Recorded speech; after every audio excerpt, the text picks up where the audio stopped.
Hello and welcome to the Great Game Debate Podcast, where friends to come together to talk about video games and our lives. I'll be your host, Kate and Barrett Lane, as always, and joining me will be the godfather of the debate himself, Jonah Gomez. How you doing, buddy? I'm here. I'm late, but I'm here, and I guess that's all that matters, right? Exactly. We're also joined by our man in the closet, Wes Bates. How you doing, buddy? I am bursting with the power of friendship or some such nonsense. And and therefore I must share some hot video game trivia about Okay. Kingdom Hearts. Oh, So, when Kingdom Hearts was first being kind of like thought about between Disney and Square, Square wanted a Mickey Mouse game, but Disney wanted a Donald Duck game. And they couldn't come to terms with that, so they ended up settling on something in the middle, which ended up being Sora. The interesting thing about this, though, is that Sora's original design didn't look anything like he looks now. He was a lion boy with a big lion tail and paws and claws, and his original weapon was a chainsaw sword, which is infinitely more awesome than a key, in my opinion. But I understand that they had to do like the whole Disney thing, so it kind of fits with the Magic Kingdom better. But imagine if you could run around in Kingdom Hearts as a lion boy with a chainsaw sword, and how cool that would Yeah, be. basically glory killing Heartless would be sick. We got robbed. Yeah. We got robbed. The furries Definitely. got robbed. Definitely. But of course, we would not be complete without the saucy Aussie. Steven Beaumont, how you doing, buddy? I'm bursting with the depression of loss. Yeah. Looking forward to the debate. You'll have to tell me how you developed your mind powers to telekinetically stick your games to the wall like that. It's pretty impressive. But this week we have the distinct honor of being joined by Kevin Fontana from the NXScast, which, yeah, thanks for joining us, Kevin. Just got to give a shout out to that name. It's like the most clever thing. It's an acronym, the letters NXS for Nintendo, Xbox, and Sony, and it's a homonym or a homophone or whichever was the right word for the words "it excess." It's the most clever thing ever. But how you doing, buddy? I'm good. The honor is all mine. I'm so glad I get to join you guys today. See, when you guys All right. first dropped that, I thought it was supposed to be like the Nexus, like the gaming Nexus. Yeah. And I was Yeah, like, Xbox. oh, that's sick. That's Yeah. pretty dope. I like that. And then they're like in excess. I'm like, oh, that makes sense too. You know, it was pretty great. So I don't know if you guys know this, but Daniel is a designer, and so originally, when he showed us what's on Wes's hat right there, that is an N, an X, and an S all in one symbol, wild. and that That's just wild. blew my mind when he showed it to me.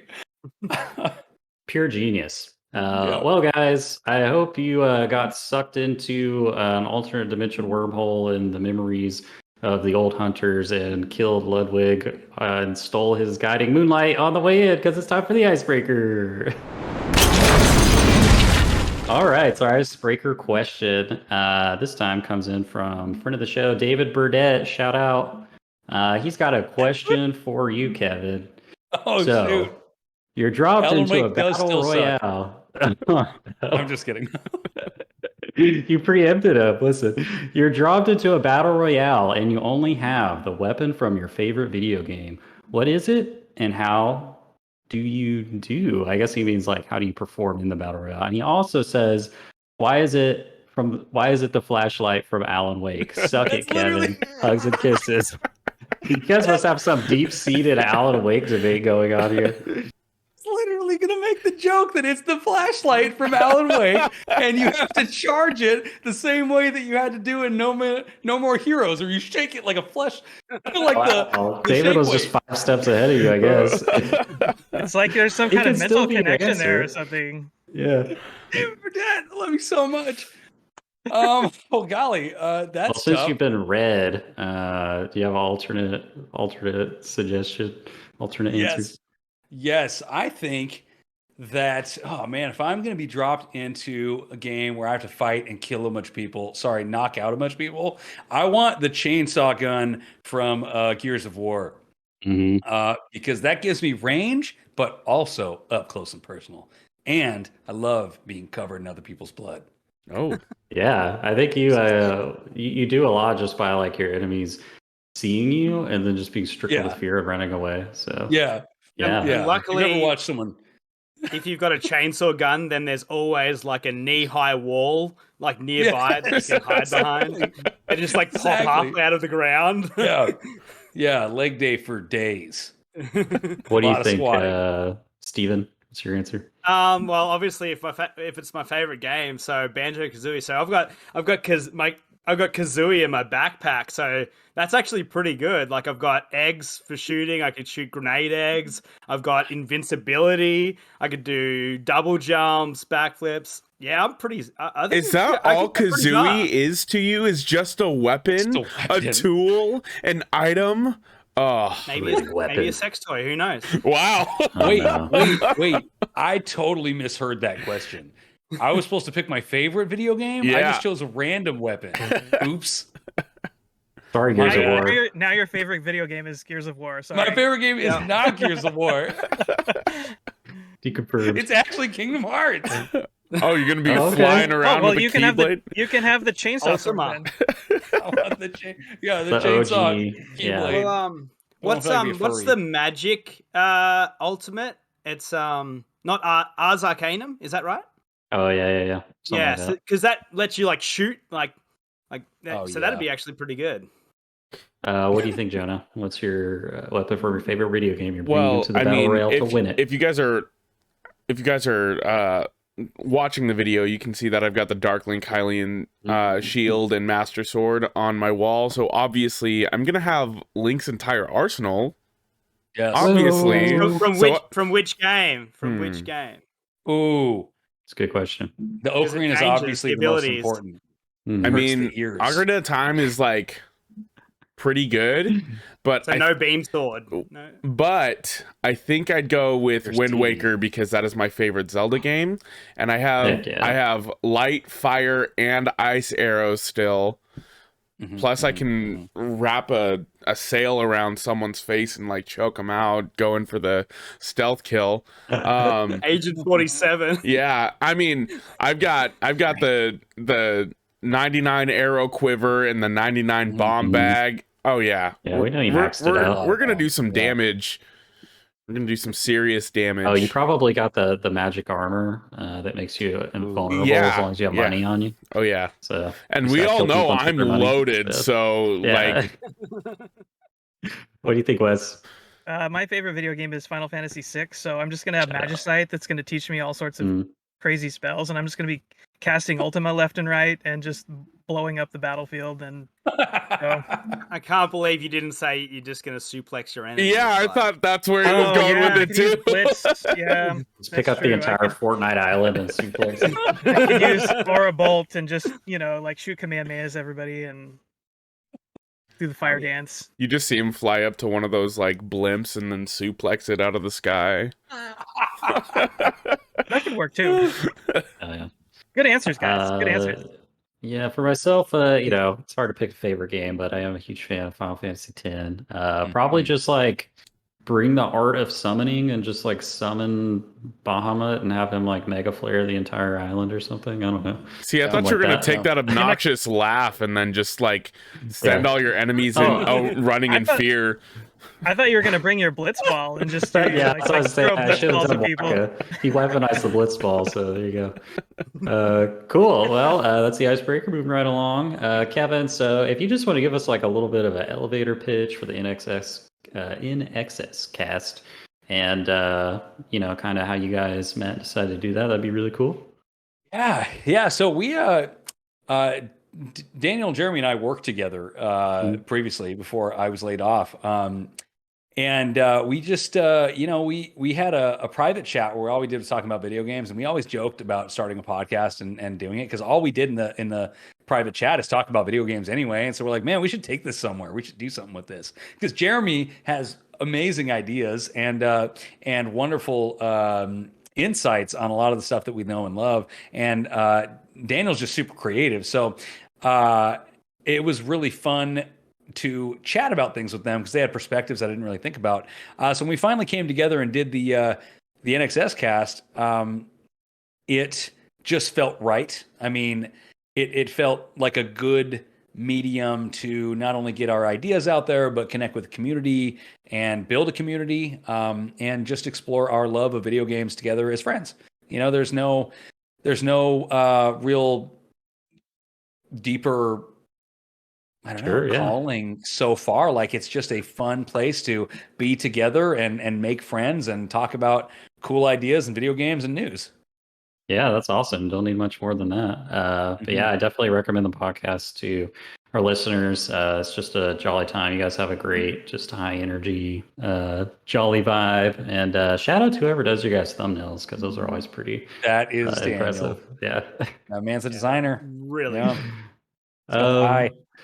One thing I wanted to ask you about real quick. Wes has furnished me with your deepest, darkest secrets here. And I see here on your list of favorite series/games, you have the Legacy of Kain Soul Reaver, which I feel like is something that people don't talk about a lot these days. And I just wanted to get kind of your hype level on at least the mere possibility that, once again, someone may actually do something with the Legacy of Kain series now that Square Enix has sold it.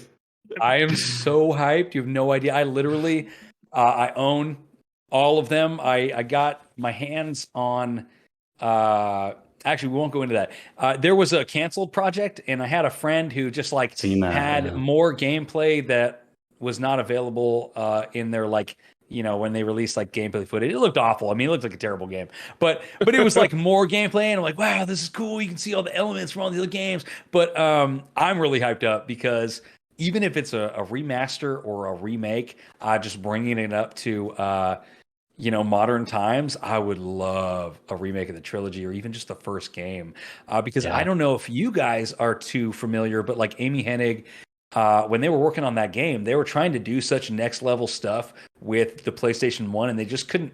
They didn't have enough time to do it, and they said something like 3/4 of the game or 2/3 or whatever of the game was cut out, and so it was a completely incomplete project. And what we got was cool, but they wanted to go deeper, and it would be super cool to not just give maybe the original team, but I don't know, Amy Hennig a shot at revisiting this project and going in there and just remastering her vision, kind of the same way that Final Fantasy VII Remake is done. Yeah, who knows? It is the maybe same game, but it's different.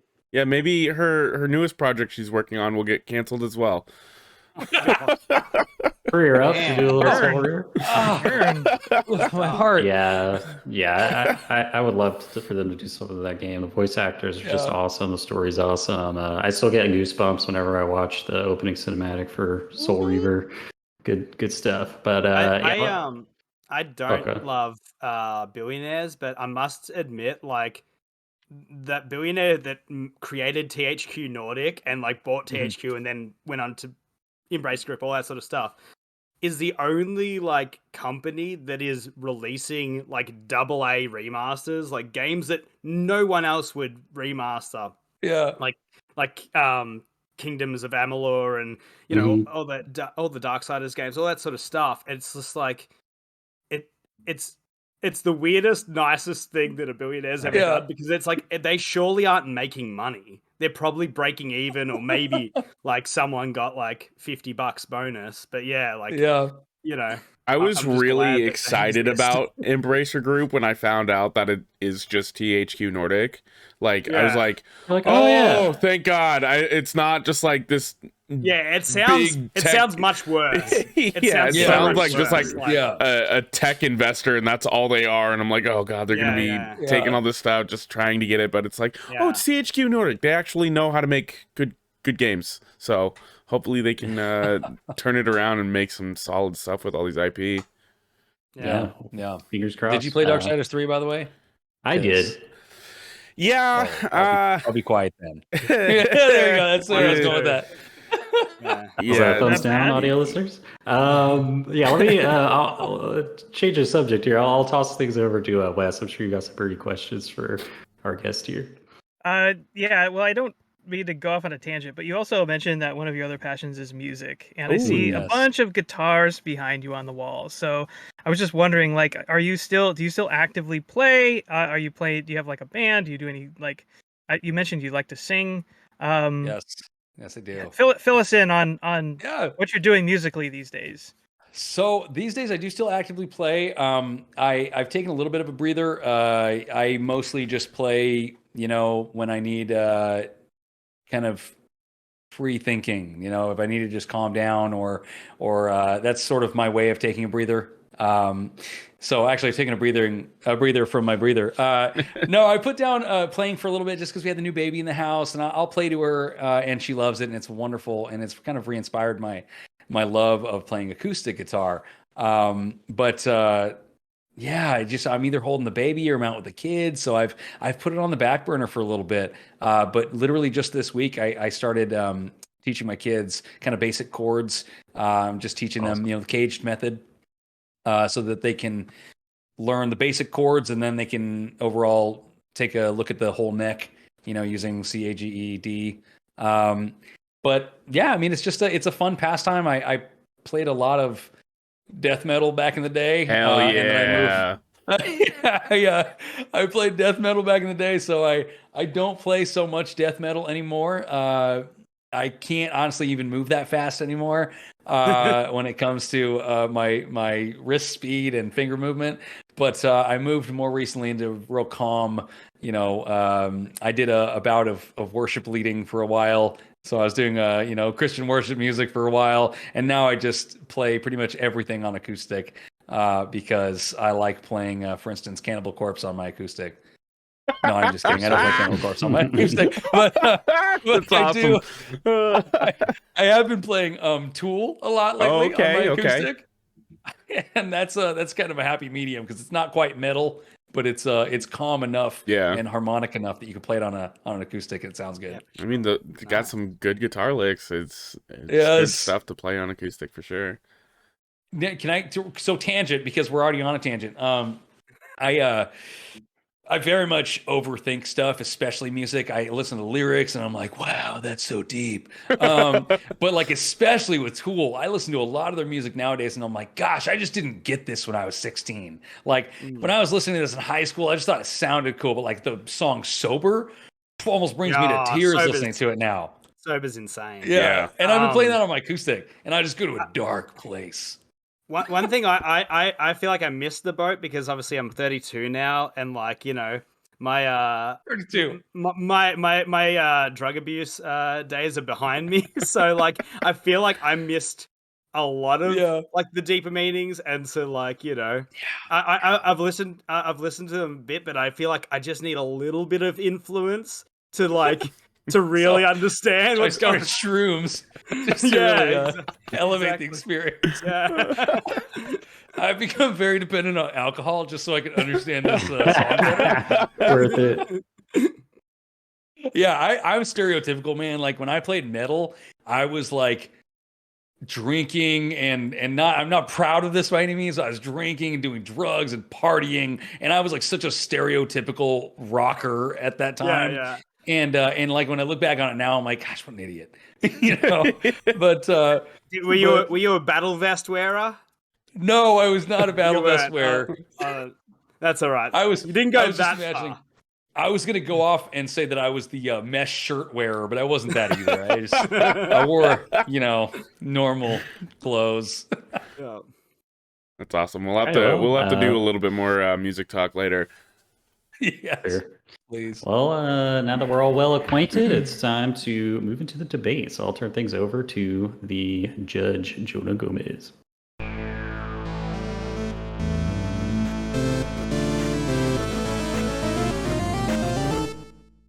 All right, welcome back to the debate. We have the debate of dads, our PlayStation dad debate. We have Kevin representing Kratos from God of War versus our man Wes representing Joel from The Last of Us in this head-to-head dad battle. Daddle. I like that. Dad I like off? that. The daddle, the dad off. We have Caden as our assist trophy today. He will add an additional 30 seconds to your debate, and he will He's ready. talk smack or Help your dad out. I'll oil up your dad bod. Either way. Oh God, this is gonna get weird. I know. And so we'll have the 2-minute opening thoughts for each participant. Then we'll go into the rebuttal, the 2-minute rebuttal, then the 2-minute closing thoughts. Kevin, would you like to start or close the debate? Yes, let me close the debate. All right. Study my enemies. Study your enemy. All right, Wes, you got 2 minutes on the clock. Are you ready, sir? I am ready. 3, 2, 1, debate. Okay, when you think about a good dad, you think about a dad that loves his kids, that is there for them, that teaches them how to survive, teaches them the points of life that they need to know. And that's what you have in Joel. He starting off, so at the beginning of the first game, he absolutely loves his actual daughter, Sarah. He did everything that he could to try to save her. He was a single dad trying to do his best with her. He ended up trying to shield her with his body. She still got hit with a bullet and she died, and it absolutely devastated him. And that's what brings us to the kind of closed off guy he is kind of at the beginning of the game. Just thinking about his relationship with Ellie. Let's talk about the museum scene in The Last of Us Part 2, where Ellie thinks back to the special birthday that Joel gives her. He takes her to a museum. They see dinosaurs. They have like simulated like space flight, and it was clearly one of Ellie's favorite memories that Joel did for her. He just really went above and beyond, showing his love for her. He taught her all the survival skills that she needed to know. Hunting, shooting, all manner of skills that she needed to make it in the harsh world that they live in. And he even teaches her how to play the guitar, which is one of her most cherished skills. Not because he had to, but because he cares for her. Let's talk about the fact that people are going to talk about, oh, Joel's such a bad guy. He massacred the Fireflies at the end of The Last of Us 30 1. seconds. Yeah. Do you know why he did it? It was to save Ellie. Any good dad would do the same thing for their kid. Show me a dad that'll sacrifice their kid's life for any reason, and I'll show you what a bad father that is. And Joel is not a bad father. He's a good father. He cares about Ellie, and he wants to do right by her, and that's what makes him a good dad. Nice. Impressive. Very nice. All right, Kevin, how are you feeling after Wes's opening statement? You ready to rock and roll? Yeah, that's I gotta follow that up. That's how I'm feeling. Yeah, you do. All right, you got 2 minutes on the clock. Ready, set, debate. All right, Kratos is a fiercely strong and fiercely loving individual. He is very closed off. He was obviously a general. He had a lot of experience in battle, and coming from a family that has roots in the military, I understand that separation from your emotions and whatnot to almost feel like you're protecting yourself. It's a mechanism that they use.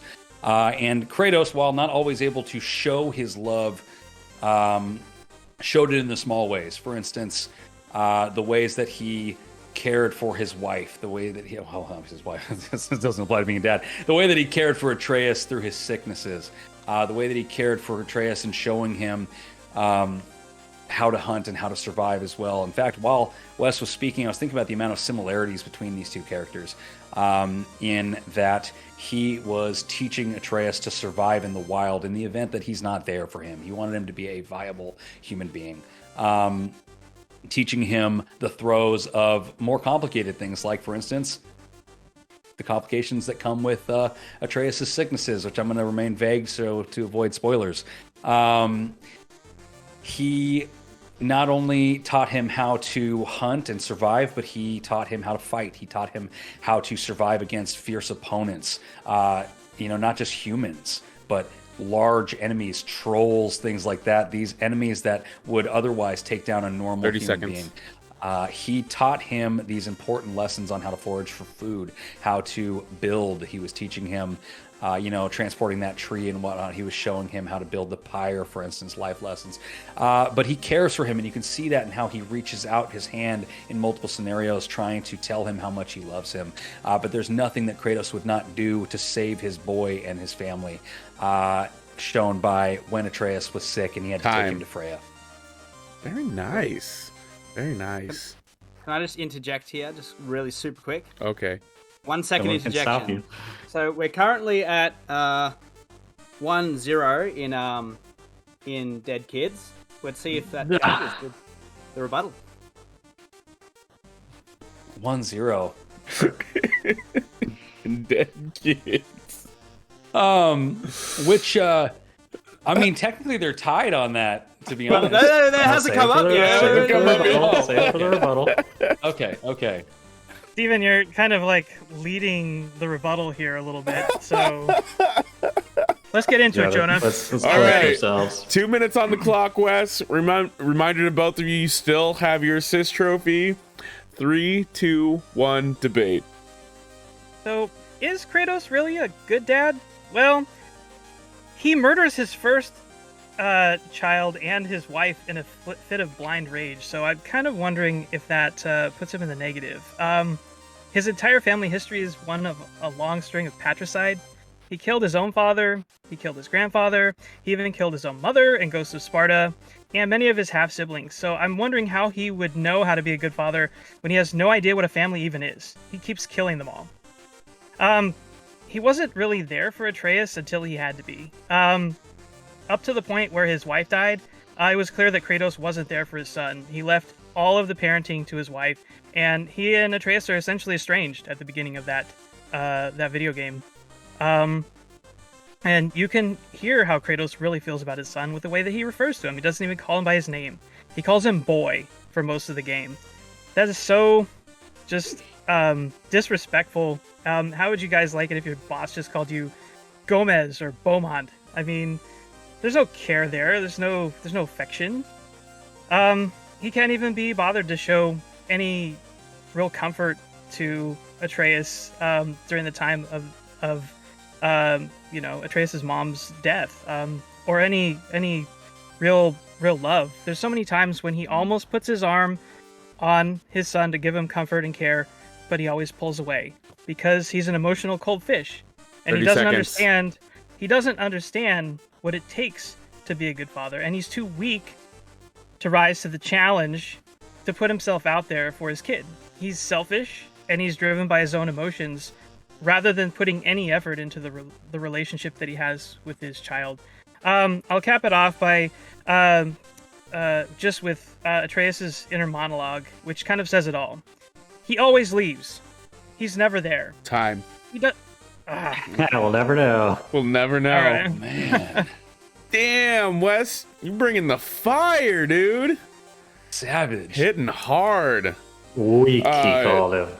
We'll take it back to Steven. What is the current score for Dead Children? Yes, the score has been updated to 1-1. Okay. Oh, death. All right, Kevin. It is time for your rebuttal. Remember, you still have Caden to use as your assist trophy. You can use him at any time. Are you ready, sir?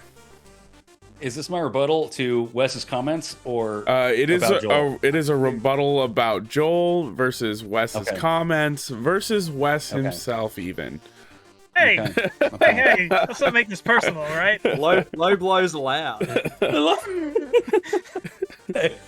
3, 2, 1, debate.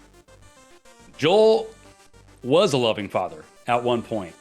Then he squared himself away for 20 years and became a low-life thug who made a living by surviving, where he constantly killed God knows how many people when he was roaming around with I can't remember what they're called in the game all of a sudden, but where he was with a bad sort, and he was ambushing people, as evidenced by when he mentions that he used to do that sort of thing. He and Tommy have killed numerous people. They're very good at it, obviously.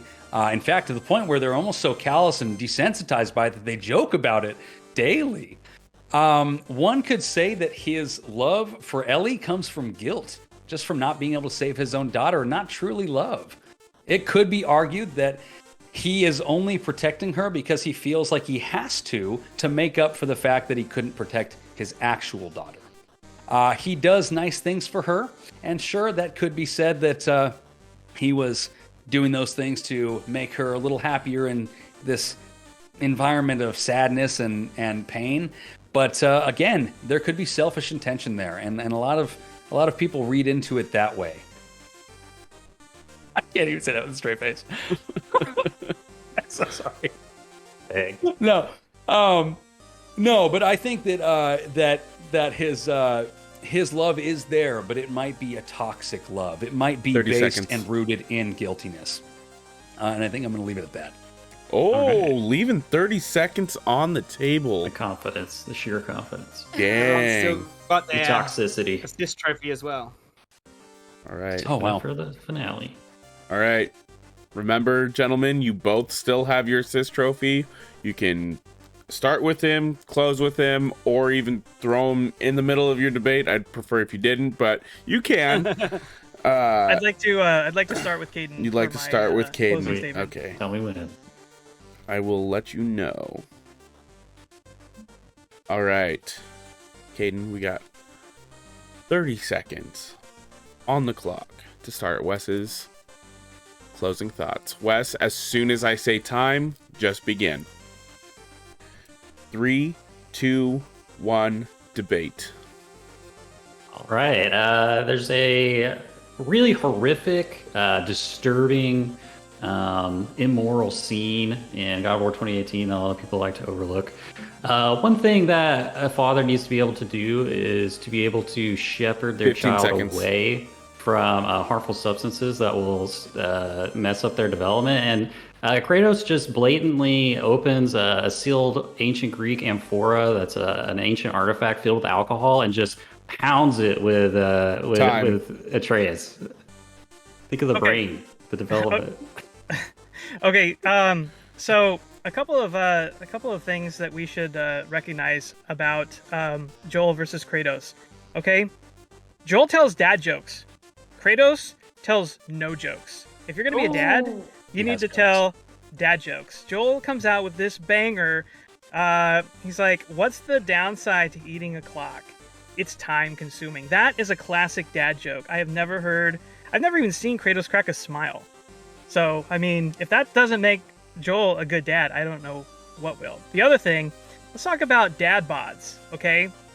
Joel has a normal physique. He may even have a little bit of belly under all that plaid that he wears. He's just a normal guy. He's not some jacked weightlifter who has thighs the size of Christmas hams and abs you can grate cheese over like Kratos. He doesn't have a god bod like Kratos. He has a dad bod. No dad that I know has a body like that. And I don't know how Kratos could really call himself a dad when he looks like that. He's got to be spending way more time curling pine trees than spending any quality time with his son Atreus. With that, I'm going to wrap it up just by saying the monologue that I wasn't able to finish before. He always leaves. He's never there. He doesn't want me, and he never will. I don't know him. He doesn't know me. He doesn't seem to want to. I'm strong. I'm smart. I'm not what he thinks I am. I know better. 30 he seconds. He doesn't talk to me. He doesn't teach me. It should have been him. Do you hear me? Him, not you. There he was speaking kind of in prayer to his mother. And that kind of summarizes everything about the kind of dad that Kratos is. And with that, that's the end of my argument. Leaving 5 seconds on the table. Wow. That is some stuff right there. That's all right. Wonderful. Kevin. First of all, great job, man. Anyway, I want to take a page out of Wes's book and start with my phone in here. Okay. Right at the beginning. As soon as I say time, go ahead and start. Caden, 3, 2, 1, debate. All right. The ultimate measure of a father really is, can you protect your child? You've just equivocally, factually, objectively failed if you have failed to protect your child. And while it's sweet and touching that Joel took a bullet for his own daughter, Sarah, he didn't take all the bullets, and one of the bullets hit Sarah, and now she's dead. So, sorry, Joel, you just kind of bit the dirt on that one. Go. So Kratos, you mentioned that he killed his family, and at face value, that sounds horrible. He was put in that situation by the gods, who are mischievous and cunning, and covered everything with smoke while he was on a rampage in a place they shouldn't have even been.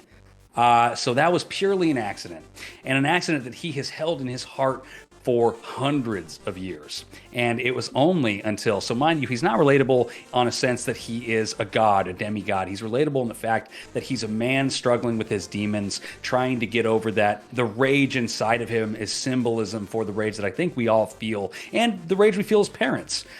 He's trying to contain that rage, trying to contain that anger, and harness it in a way that he can use it not only for himself, but teach his son how to do the same thing. He may not have always been there, but as someone with an estranged father who came into my life later in life, it means the world to see that he's trying to patch up that relationship. He's making the effort. It's not an easy thing to do, but he stepped to it when he needed to. He stepped up to the plate when he had to. And that's not the best answer, but sometimes that's what counts. He may not have been there, but he saw that he had to be there now.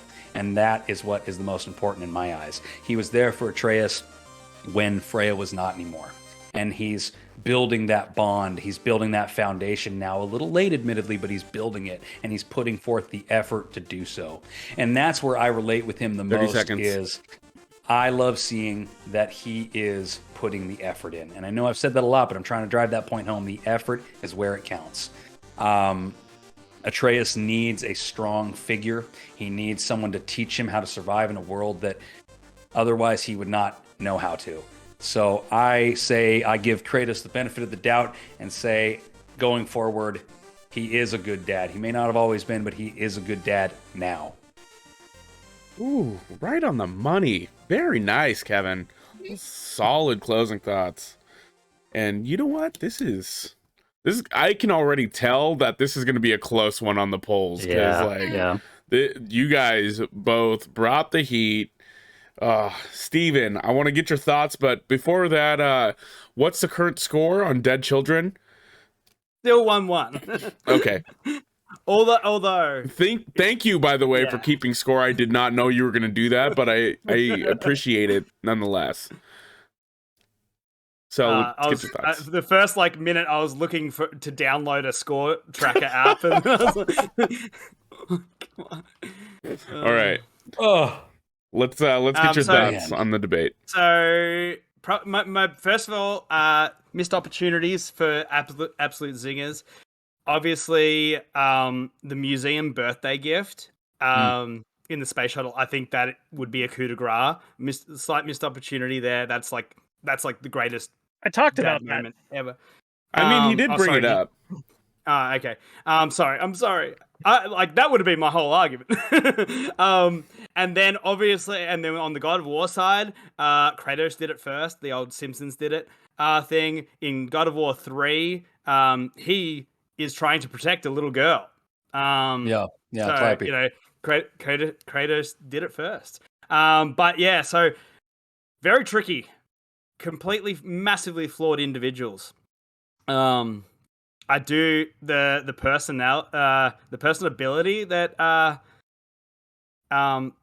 that Kevin brought at the end about estranged fathers and being there now means a lot. And I think probably wasn't talked about as much was how much Joel had developed in Last of Us 2 and how much better of a parent he was, because I don't think he developed all that much in Last of Us 1. It was like, I'm trying to get rid of this kid as quickly as I can, and then it was like, oh, now I'm protecting this kid and I'm going to kill everyone. I don't think that was an amazing development, but by 2, that was like amazing development. So it's so close. I'm so hard. I'm going to go with Kevin on this one just because I liked his closing was like really heartfelt. All right, Caden, how are you feeling about this? Because you got to participate in this debate. So, what are your thoughts? Sure. Yeah, well, kudos to both the debaters. You guys both really brought the heat. But yeah, when it comes to the greatest dad, really the only flaws that I could see with Joel is just, he was forced into a situation that made him a bad person to survive, arguably. It's either that or roll over and just die. And you see what kind of a dad he was before kind of the fall or whatever you want to call it, and how good of a person he tries to be despite what he has to do to survive. And I think I just have to give it to Wes on this one. It might be biased, but like personally, like if I had to choose if I wanted Kratos or Joel as a dad, like every time it's gonna be Joel. Yeah, for sure. Yeah.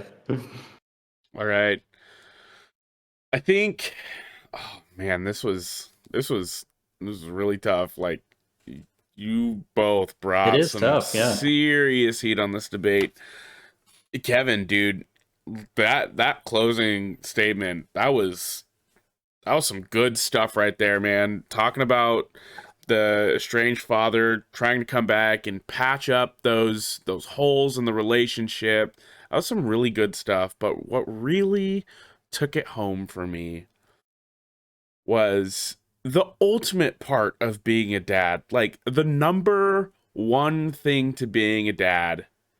And that's dad jokes. Joel's got dad jokes, man. Kratos doesn't have dad jokes. You can be a demigod or whatever, but if you don't crack a joke from time to time, I don't even want to go out to the bar with you. You're oh, my wife's dad. Both have excellent dad beards. Yes, they do. Yeah. And Wes is correct. Kratos doesn't have a dad bod. No. But I also sort of push back on the idea that Joel has a dad bod, because if you're traveling that much on foot, you don't know no he's way. ripped. Yeah, I don't know how ripped he is under there. He's a sleeper. We'll have to put a cap on that and wait till the Last of Us TV show comes out, and then there we go. Check out what kind of physique Joel has in the TV show. All right, guys. Just the debaters. Let's get a couple final thoughts from you guys before we move on. Kevin, go ahead. Yeah, go Kevin. This was so difficult, by the way, to research, because in researching them, they're similar in who they are. Yeah. Like they both lost things. They both had traumatic experiences. They could be drinking buddies. Damn it! Like you're joking about not going to the bar. These guys, they would hang out. Like they would meet in a trauma group, in a circle, talking about their traumatic experiences. And anyway, it was really difficult. I wish I wrote down more thoughts. Sure. Wes, you did such a good job, dude. Such a good job. Thanks. Yeah, like you really pulled it home in your rebuttal and in the in your closing thoughts. I have to agree with everything that Steven and Jonah said, especially the kind of personal aspect you brought to it. And you did an excellent job bringing it home for Kratos. Thank you. Thank you. I still don't personally agree that he's a good dad. I think that he could be a good dad in the future. In Ragnarok, maybe. Yeah, we'll see how good of a dad he is in Ragnarok. You can see the growth from the start of the game to the end of the game. I totally recognize that. But anyway, no, it was excellent debate. Had a lot of fun. It was really fun researching this one and putting some thoughts down about it. And thanks for coming on to debate me. Yeah. I gotta say, by the way, it was the most difficult part was I can't be mean, and I'm trying to talk trash on Joel, and I love Joel. I'm like, I love Joel. I don't want to talk trash on Joel. It's funny that you broke when you were saying, he could be he's selfish, and people could see it from that point, but then you broke it. I'm like, but he is 100% selfish at the start. Like he is. I mean, you 100%. Have to be to survive in that world. Yeah. I love that. I love that you're like, he killed his family by accident. I'm sitting here thinking, and I'm like, don't people get charged with manslaughter for accidentally killing people all the time? Oh, he got charged with white powder and freaking all over his skin. I'm sorry, I was under the influence. I was swinging wildly. I was drunk with rage. Ares had me do it. My family was supposed to be across town, not in this hut. I don't know what happened. The officer's just sitting there. Ares? I swear I didn't mean to kill him, and look, I'm all white now. These are the ashes of my family. Haven't I suffered enough? Jeez. All right. Well, we'll move on to the results of last week's debate, and it was a little tough to read because people started putting other icons there, but we'll go off of what was just on the post. Leading 6-4 in the Isla Hink versus Caden Berthay Lane time loop debate was Isla Hink. She took it by 2 points. It may have been different, but I had to go off of what was there. So Isla, congratulations, you won. Use the number one. And I would recommend everybody play Outer Wilds. Legendary game. Yeah. And with that, we'll move on to the pitch.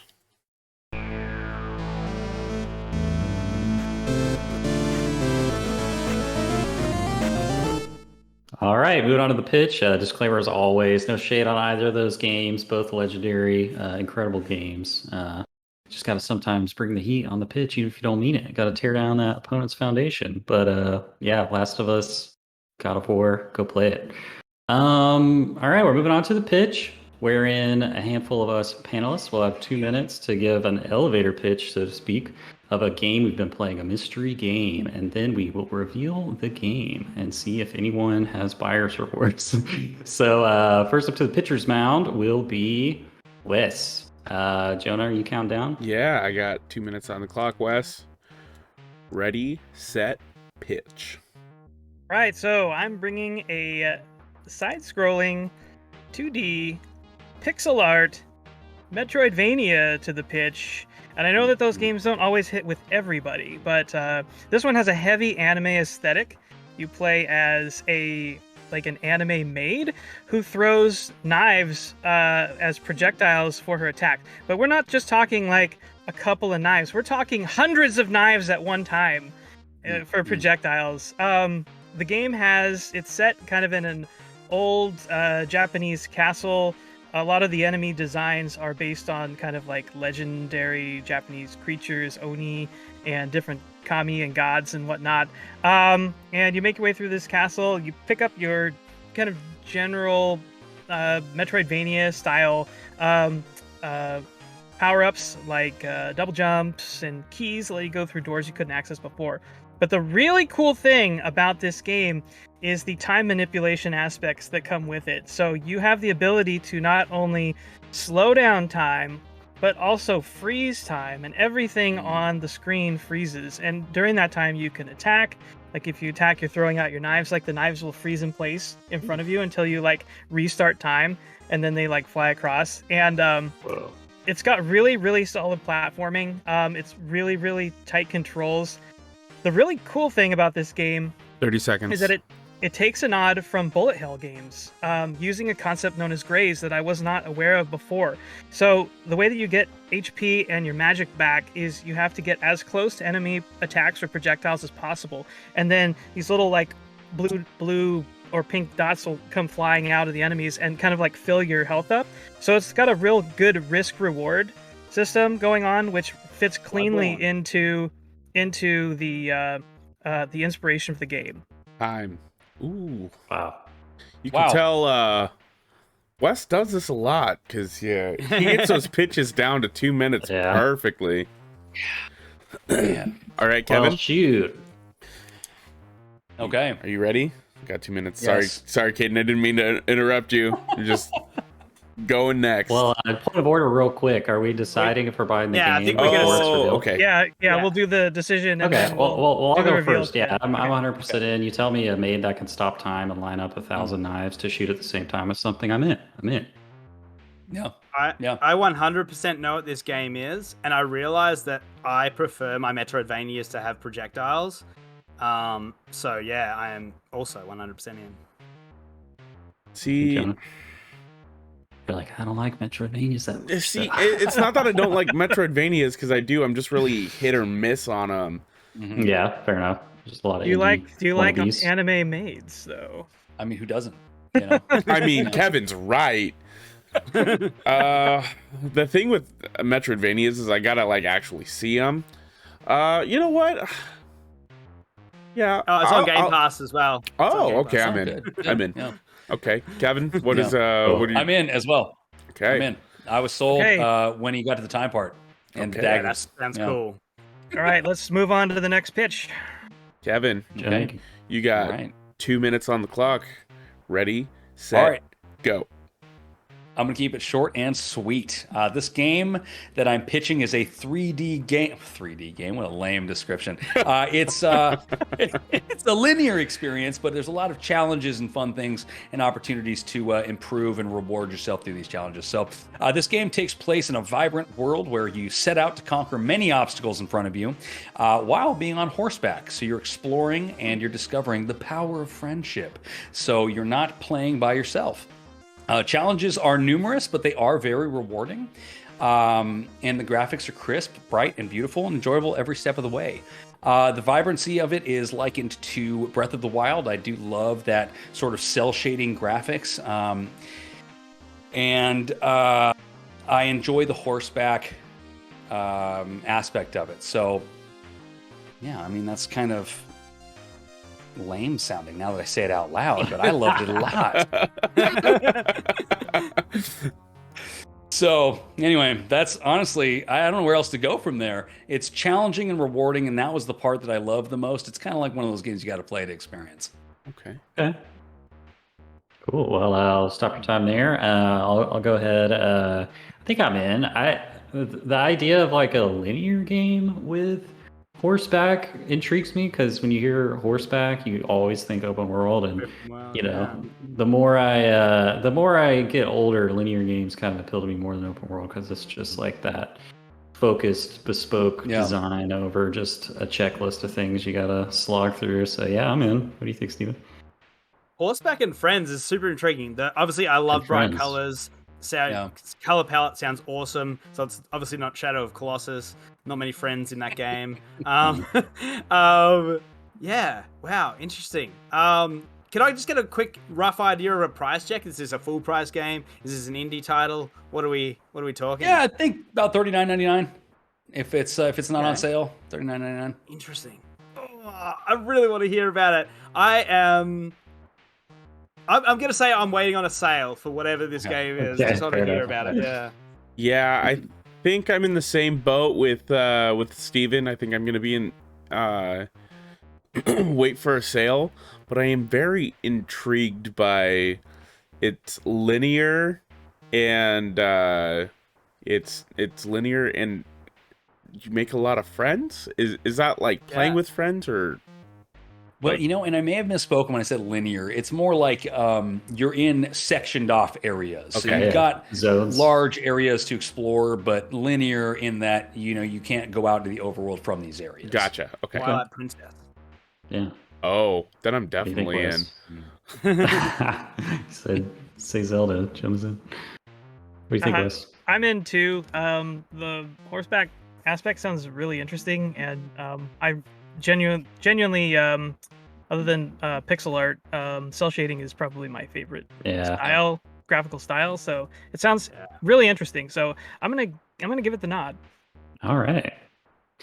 Well, I guess that just leaves dear old me to step up to the pitcher's mound whenever you're ready to count me down, Joe. I got you, baby. 3, 2, 1, pitch. All right. I want to talk to you more about the power of friendship. What if you had the ability to make over 150 friends in one game? 3D graphics, also similarly like anime, cel shady, colorful, very artistic direction that kind of stands the test of time.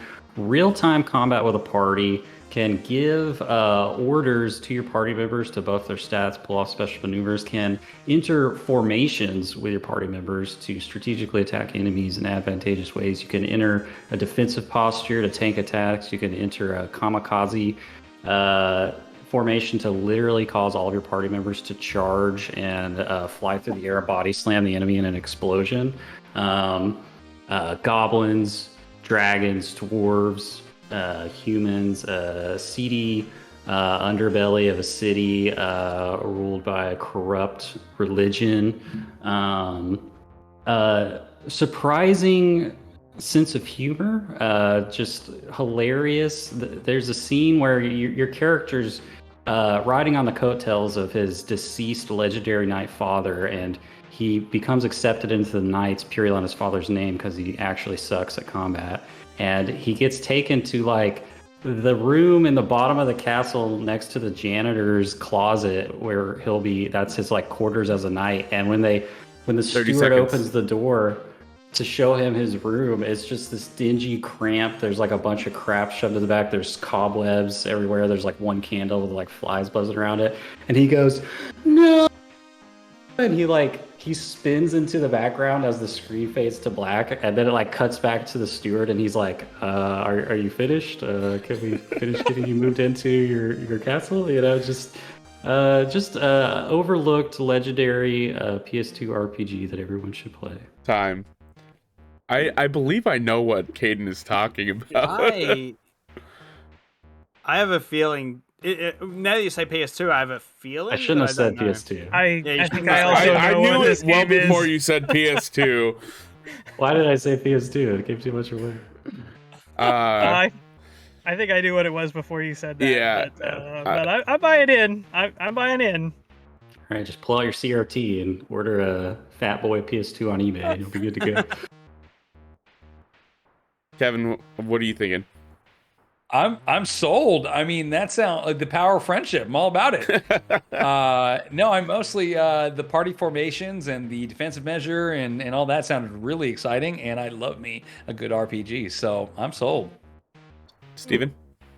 Yeah, it's obviously it started out sounding a lot like the Wonderful 101, but also you said 150, and then I was thinking about Suikoden. Yeah, I was thinking Suikoden too. But then I was also thinking of Overlord. So I don't know exactly what the game is, but the fact that they could like run and jump on people. So I don't know what the availability of this game is outside of just the PS2 copy. Definitely sounds interesting if it comes onto like onto. If you have a PC, you can technically play it for free by legally emulating it. Legally emulating it by burning the ROM that you purchased. Yeah, which everyone has. Yeah, of course. Everybody's got. I thought it was Pikmin, to be honest. At first, I was like, "Oh, this is totally Pikmin." So right. I would like to. I'd like to try this game out, maybe, but I don't think it's super accessible, so probably not, and that's probably that is my only reason why I'm gonna say no. So I guess we'll go round robin, and we can ask questions now. Is that how we're doing this? Reveal your game. Reveal the game. Yeah. So we'll start back at the beginning with Wes. Okay, my game was Touhou Luna Nights, which is a spin-off of the Touhou Shmup series that's been around since like 1988 or something like that. There's like 20 something games in the series. This one was developed by Team Ladybug, who was the same team that did Deedlit and Wonder Labyrinth, which came out last year. Nice. And it's not overly long. You can knock through it in probably 4 or 5 hours. But it's graphically gorgeous. It's got really smooth animation. And I had a really great. I was in like a real gaming kind of slump. Yeah. And this is the game that brought me out of it. Oh, that's how you know it's good. I was just having too good of a time. And the boss battles are legitimately challenging, but also legitimately rewarding because they all have that beautiful kind of FromSoft feeling where when you get the patterns down, when you get the tells down, and you can just rage through a boss without taking any hits at all. It's awesome. So satisfying. Is this that game? I think I might have seen screenshots of it where there's like a lot of bosses that are like gigantic, like half naked tickle bitty anime nope, women? nope. No, different game. Okay. Not that game. Look, can we talk about that one? Yeah, the biggest thing that really attracted me, because I actually had this downloaded sight unseen. Because when I first got my Xbox, I was like, let's download a heap of games. Let's get some indies in there. Anything that was like 500 megabytes, I was like, let's just download it. If I play it, I play it. And that was one of them.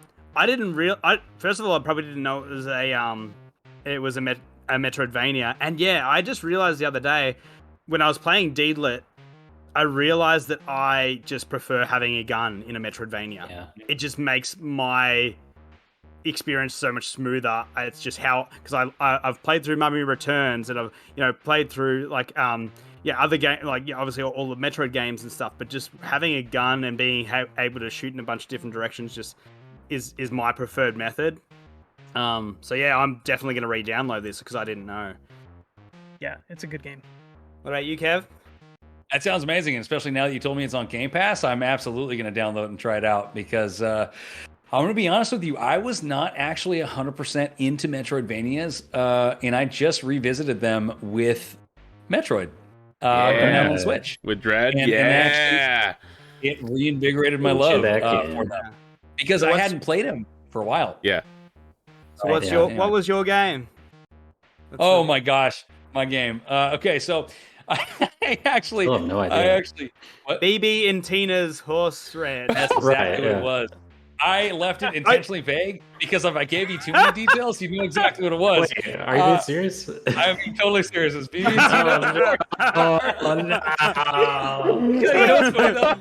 Yeah, wait for a sale, boys. Let's wait for a sale, Jonah. Wes, you can play it with your daughter. I can. She'll probably have a great time with it too.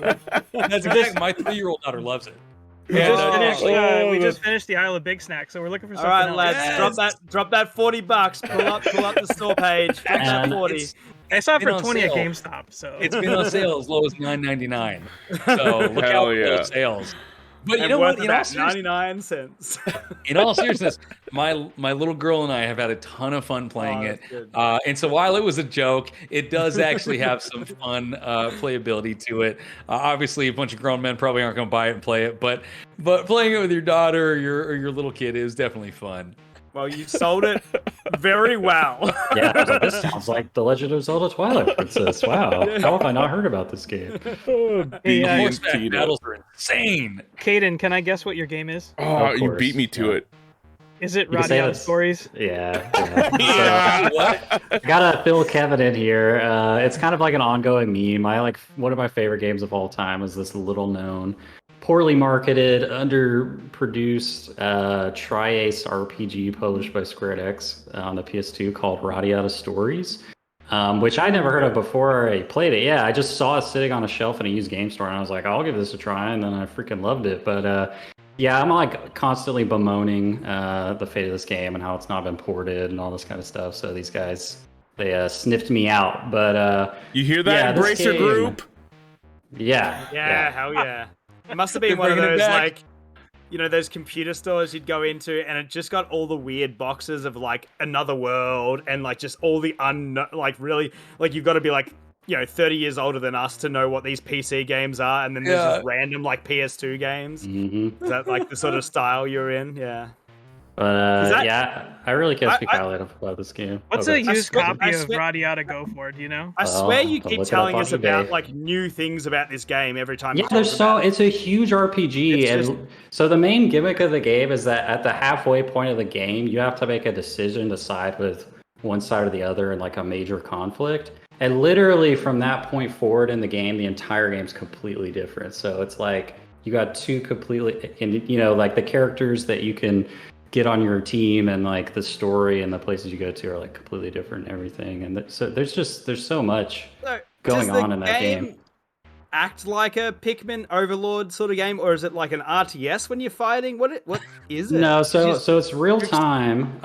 You transition, you touch an enemy on the overworld, you transition to like a battle map, right? And normally your other party members, they just run around like a chicken with their head cut off, just following their AI, like attacking opponents. But later you get the ability to give them orders, and then you learn formations. So when you get formations and you activate it, you go into a formation and then they usually do something specific or while following their AI. Like there's one formation called the line formation. Everybody stands shoulder to shoulder and they attack at the same time and send out like a shockwave that'll like cut through all the enemies and stuff like that. Yeah. So once you unlock that stuff, you start getting like more control over what your party's doing. So it's kind of like a little bit like Kuni 1 or Digimon games, how you sort of give suggestions rather than like you're not doing like Age of Empires or Total War, like controlling units. Yeah, because you're controlling your main character. There is a main character and you're controlling him at all times in combat. So you're running around as him, attacking and blocking and doing moves, and then at the same time you're ordering. This game is just insane. Every time I can't even find it. How do I spell this? I'm trying to. I just went. We'll send it to you later. Yeah. Let's move it on. I want to know all about this. It's anywhere from like $25 to $100. So good luck. Wow. I mean, $25 to $1,000. That's here. So I don't know what that's about, but yeah. Play Radio Stories. Cool. Well, that's the pitch. Thanks for your participation, fine panelists, and we'll move right along into the game. I'll pass things over to our resident game master, Wes Bates.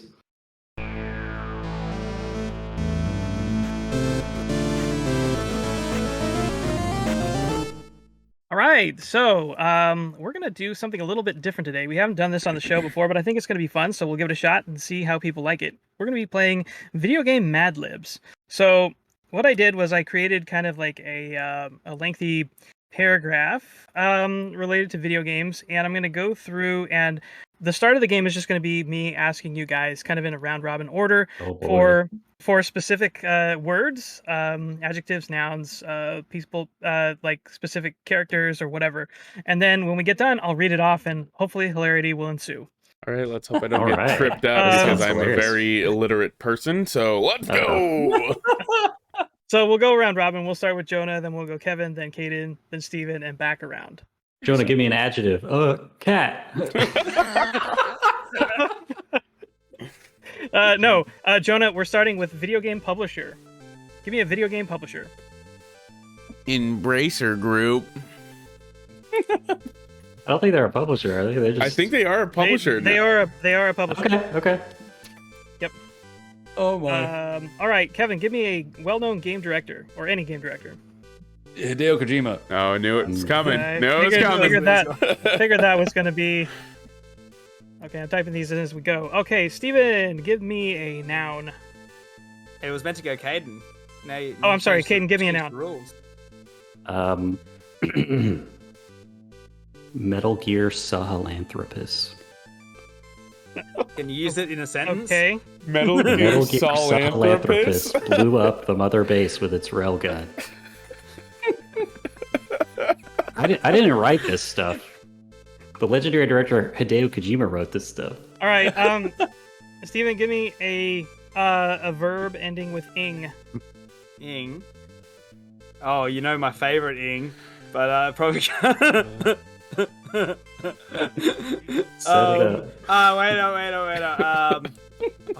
Spelunking. That'll do. Hey. Okay. What? Jonah, give me a noun. Person, place, or thing. I know. I'm thinking. The low opinion. It's fair. I set myself up for it. Cheese curds. Oh man. Okay. Gonna get gravy on that. Get a little weird with it. Some poutine. Okay. Okay. So Kevin, give me a superpower. Oh man, the ability to grow your fingernails fast. No. It's like perverted Wolverine. Really? That's what you want? Oh. I feel like you've been watching JoJo's Bizarre Adventure.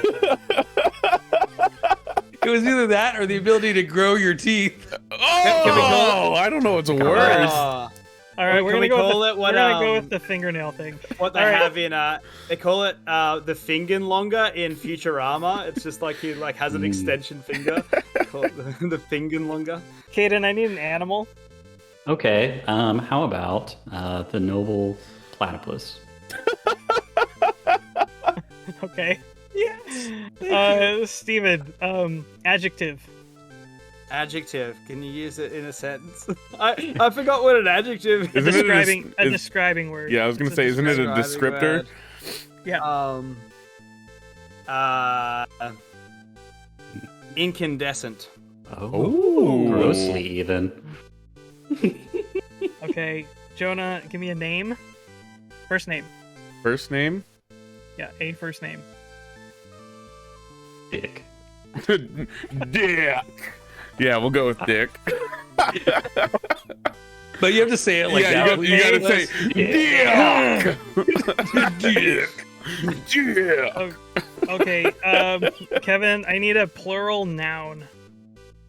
A plural noun. Okay. Oh, that's a noun that's more than one. Thank you. I mixed it up with a bilingual noun. Let me see. Water in here. Let's go with a person, place, or thing. Let's go with Walmart's. Okay. Aiden, I need a noun. Another noun. Another noun. Non-plural. Non-plural noun. Okay. How about let's see. It's singular, by the way, just in case you were unaware. Yeah. How about brain? Oh. Okay. All right. I need an adjective, Steven. An adjective, another one. Okay. Yep. I'm gonna go with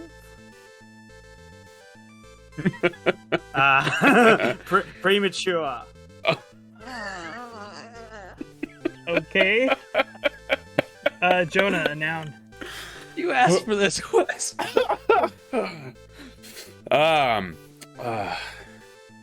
Nail clippings.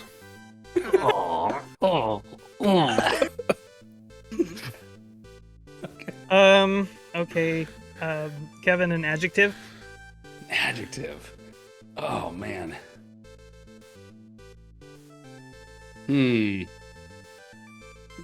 Glistening.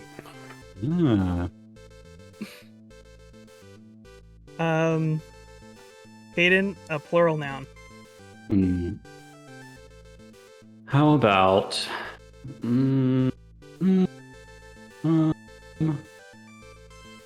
butt cheeks? I am 12 years old. Yes, everyone, we are over the age of 25. Okay, everyone here is.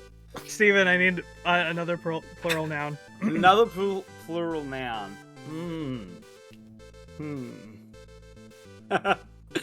Let's think. Dry-fingered butthole. Caverns. Caverns? Yeah. Okay. Jonah, adjective.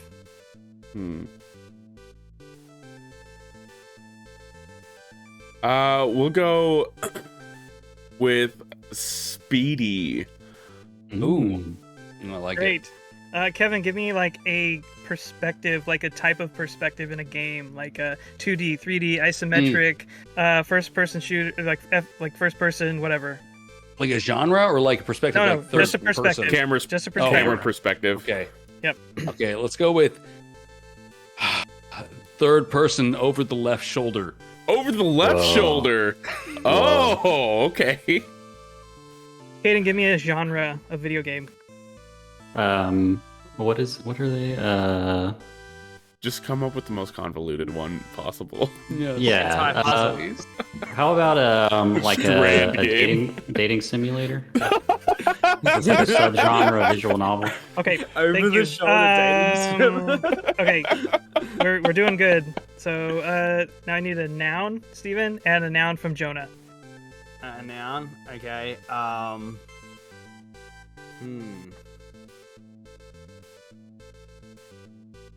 Just trying to think of something, mildly sexual. Yeah, it doesn't have to be. Obelisk.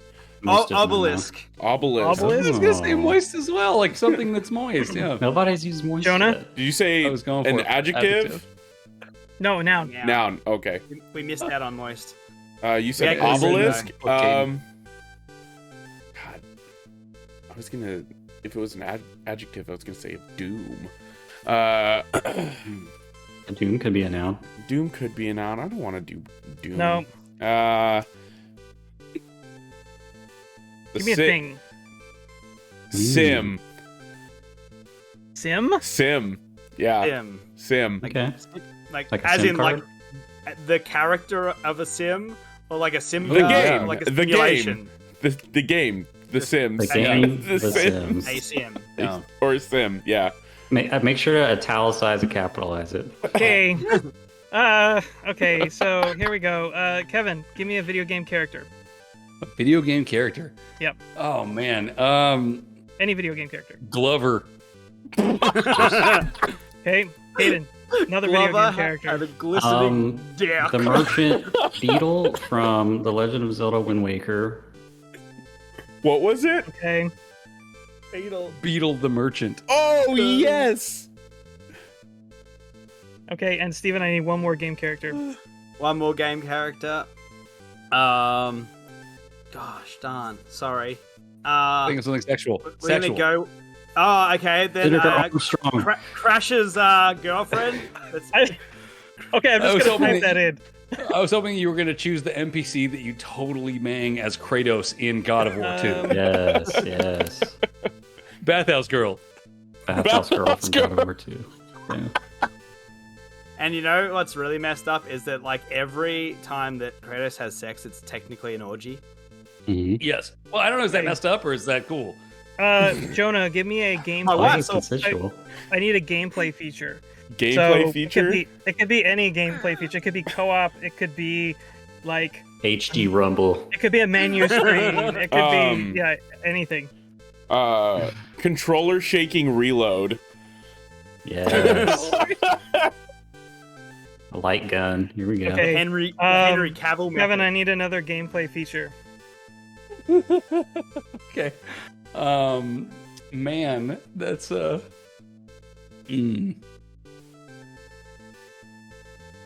Oh, I want to make it wrong. I'm trying to think how to make it wrong. Yeah. I think it's already like off the Some rails. vibration. Just You want some vibration in there. Yeah. Haptic feedback, I guess. Haptic feedback. 3 to 5 speed vibration. Crotch-mounted haptic feedbacks. okay, Caden. Give me a verb ending in ing. Let's see here. Moistening. Moistening. It's every adjective. up Steven, until now give is me a just moist. console manufacturer. A console manufacturer. Well, clearly this is a family-friendly title. Oh, you so should it's gonna do- come from Nintendo. You should do the No, Ouya. Yeah, or the Soldier Boy. Okay, it's, The Jonah, give me Soldier Con. Jonah, give me a number. We'll do 16. Okay, perfect.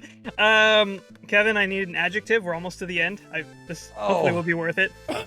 Man. Oh. Hold on. An adjective. Descriptor. Mhm. Describe Wait. Gyrating. There we go. Oh yeah. That's a good one. Okay. Okay. A number less than 20. How about lucky number 7? Ooh. Okay. You got to put lucky number you 7. know. Type in lucky number 7. I don't think my heart can take this.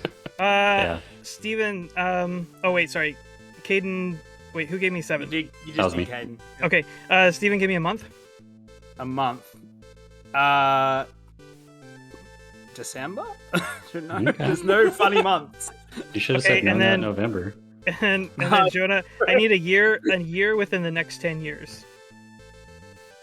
We'll do Coming coming 2028 with a glistening dick. Perfect. with a glistening dick. Okay, Kevin, I need a noun.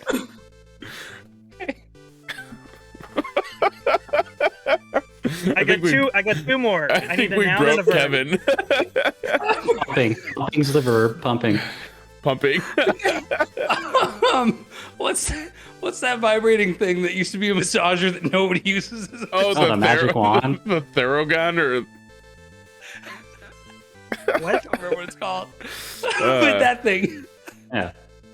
Vibration gun. A personal massager. Okay. Personal massager. Okay. Oh my god, this is gonna be awful. Okay, here we go. Are you ready? Yes. Yes, sir. All right, you have to tell me if you guys are buying into this game. Oh yeah. All right. Here's a pitch. I mean, it's All right. Kojima. Everyone's We gonna buy it. developed Here we the go. game. What are we Here we go.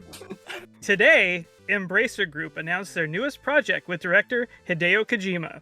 Initially known as Project Metal Gear Philanthropist, the new game, titled Spelunking Cheese Curd, stars a fast fingernail-growing platypus named Incandescent Dick. No, it's Incandescent Dioc. On their quest for revenge against villainous Walmarts who have stolen their brain. On this adventure, the player will encounter many premature adversaries, such as nail clippings, glistening butt cheeks, and caverns in this speedy third-person over-the-left shoulder dating sim adventure. Thankfully, our hero will have a little help. Not only can you find power-ups such as obelisks and the Sims, but the game features many guest characters as well, who make cameos to assist in the quest, including Glover, Beetle the Merchant, and Crash's girlfriend, to name a few. Spelunking Cheese Curd will also feature cutting-edge features such as controller shaking reload and haptic feedback, and a unique moistening system only capable on the Nintendo 16 using the brand new gyrating engine. Thankfully, the game has been in development for 7 years already, and according to Kojima, things are shaping up well for its December 2028 launch. So grab your personal massager and get ready to pump. Because Spelunky Cheese Curd is sure to be your next goatee. Oh my god. I can't even function right now. We just. My name is Dioc. Incandescent. We just created a comedy porn game. Yeah. And interactive. Got your personal vibrator. I'm all red in the face. Oh man. I hope that was worth it. I'm sorry it took so long, but My face is are we just gonna completely date? wet with tears. Are we gonna date the glistening butt cheeks? no, I mean, they're it's an adversary. You can date an adversary. Roll for I mean, talk persuasion. about Jonah like that. So you're saying I'll use my obelisk on the glistening butt cheeks? But yeah. That is a And the power up. obelisk is stimulated by your personal massager. Yeah. Don't forget the You get more shaking points if reload. you can uncrustable Wow. the butt cheeks. Okay. I could definitely see like the new Let's Just Shoot Larry game being made on the gyrating engine. Yeah, 100%. Well, Wes, that was just a work of pure genius. Probably the funniest thing that has happened to me in years. Like, holy cannoli. That was just... Wow, you've outdone yourself. Oh, Let's my get a God. round of Those in the applause future. for Wes, guys. Like, Yeah. very You can't good. hear us Very because we good. all have Crisp on Discord canceling our claps, but we're clapping. Yes. Congratulations, everyone who made it to the end of the podcast. Well, everyone will go around and give their last word or final thoughts. I'll give the floor to Jonah real quick just to do any Discord housekeeping we need to do, maybe announce or remind people of our game club date, that kind of thing. What was the date? I don't remember what the date was. Last The- Sunday. 29th, I think. The 29th? Okay. Yeah. So we have our game club, May 29th. It will be Chicory, A Colorful Tale. So go ahead and join us for that. And another thing, big thank you to Hunter Pearson for supplying a controller for the giveaway that we did, and congratulations to Snarky Sunbro for winning the charcoal black Xbox controller. I hope you enjoy it. And yeah, if you guys keep your eyes peeled. We are going to be doing some more giveaways, and pretty soon we will be doing a group donation for the Summer Games Done Quick, and we will have incentives for donating. So keep your eyes peeled for that. We are really excited to do that. So yeah, that's what we got going on at the GGD right now. Woo! All right, I'll pass things over to Kevin as our guest real quick. Anything you have on your mind? Anything you want to plug? Your podcast, anything like that? Final thoughts? Go for it. Yes, I have had a great time with you guys. Thank you so much for having me on. I enjoy all of your company, even Steven. Thank you.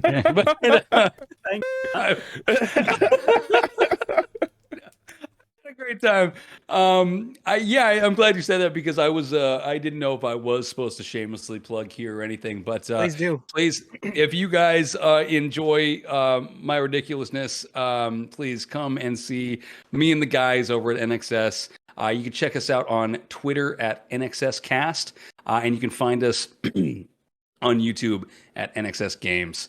And you can find me on Twitter at Kevin from NXS. Awesome. All right. Wes, final thoughts. My face hurts now from laughing and reading that. I don't have a whole lot of extra things to say other than thanks, Kevin, for joining us. It was fun. You did a great job with the debate. You can't follow me anywhere anymore because I'm not on Twitter. So come hang out with us on Discord. I'm there now. That's where I'm choosing to spend my time. And I have no regrets. So come hang out with us there. No regrets. Awesome. Steven, final thoughts.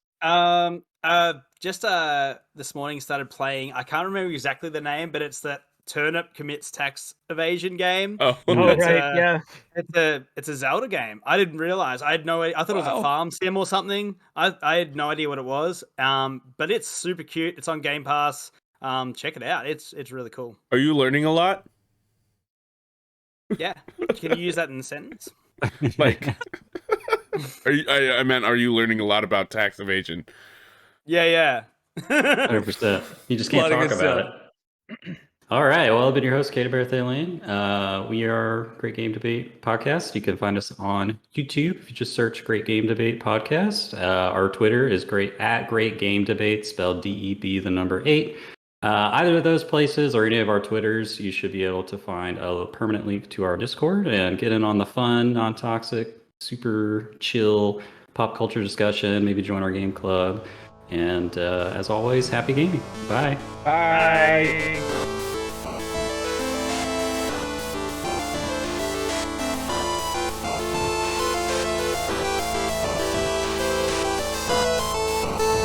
As always, a big thank you to our friend Misdriven for the music in our podcast. If you like what you hear and you want to check out more of what they have, you can pay them a visit on Twitter at MIST_RIVEN 719 or on Bandcamp at Misdriven. Thanks again for tuning in. Till next time. I'm dying, Wes. I'm dying. Oh my god, that was so funny, dude. Incandescent dick the platypus.